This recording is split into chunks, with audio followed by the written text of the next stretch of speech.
बकिया video देखने से पहले वीडियो को लाइक करें, राहम टीवी चैनल को सब्सक्राइब करें और बेल आइकन पर क्लिक करें। शुक्रिया।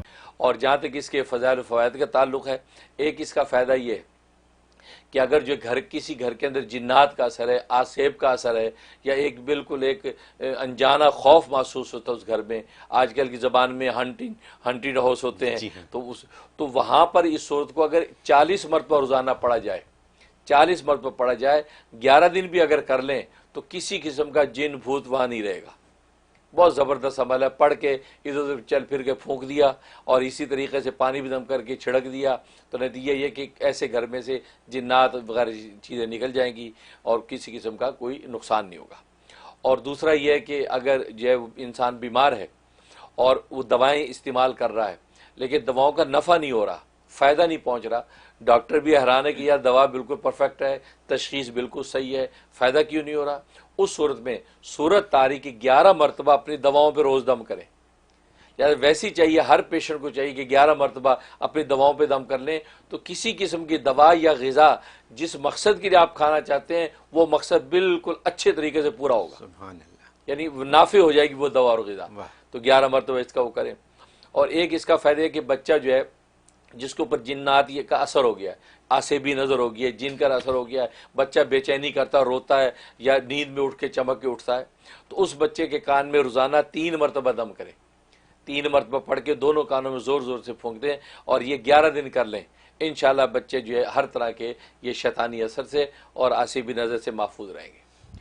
और एक बड़ा फ़ायदा यह है कि किसी ऐसी जगह पे जहाँ सांप बिच्छू निकलते हैं या कीड़े मकोड़े ऐसे मूजी निकलते हैं और वो काट लेते हैं, तो उस जगह पे इसका पढ़ना बड़ा मुफीद है।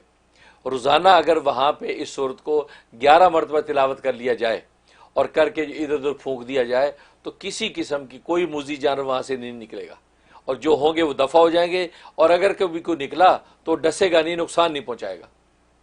और ये अमेरिका में बहुत सी स्टेट्स ऐसी हैं कि जहाँ पे सांप बिच्छू निकलते हैं, लोग बताते हैं ह्यूस्टन की स्टेट है, टेक्सास है, फ्लोरिडा की है, तो वहाँ निकलते हैं। न्यूयॉर्क में तो गालिबन ठंड की वैसी चीज़ें नहीं हैं, लेकिन उन स्टेट्स में है। इसका एहतमाम रोज़ाना 11 मरतबा सूरत तारिक, या ये कि वो ऑडियो पे भी लगा दी तो ज़रा चलती रहे कोई 1-2 घंटे, तो किसी किस्म का कोई मूजी जानवर घर में नहीं ठहरेगा। ये इसका ज़बरदस्त फ़ायदा है। और जहाँ तक ख्वाब में ताबीर का ताल्लुक़ है, इसका मतलब है कि अल्लाह तबारक व ताला इसको औलाद में बेटियां और बेटे दोनों अता करेगा।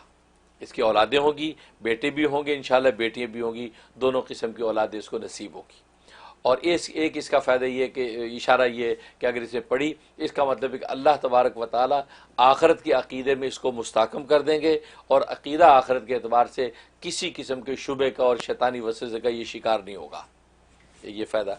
और एक मतलब यह कि सूरत तारिक पढ़ने वाला किसी किस्म की चोरी चकारी से महफूज रहेगा। उसके घर में कोई चोरी चकारी का अंदेशा था, लेकिन अल्लाह तबारक व ताला उसको घर में किसी चोरी से महफूज रखेगा। वाह, ये इसकी ख्वाब में था। बहुत बहुत बहुत खूब। आपने फरमाया कि इस सूरत में नज़र आज़म, इसकी अहमियत का अंदाज़ा लगाने के लिए कि नज़र आज़म है इसके ऊपर, और वाकई ये बात हकीकत है कि हमारे लिए दूसरी ज़िंदगी का तसव्वुर मुश्किल है, और यहाँ पे अल्लाह पाक ने उसको एक्सप्लेन कर दिया। तो अब हमारा काम ये कि इस सूरत को फिर से पढ़ें और इसका तर्जुमा पढ़ें और इसकी तफसीर पढ़ें, तो बात समझ में आ जाएगी कि ये दोबारा कैसे इंसान मिट्टी से वापस खड़ा होगा और क्या होने वाला है।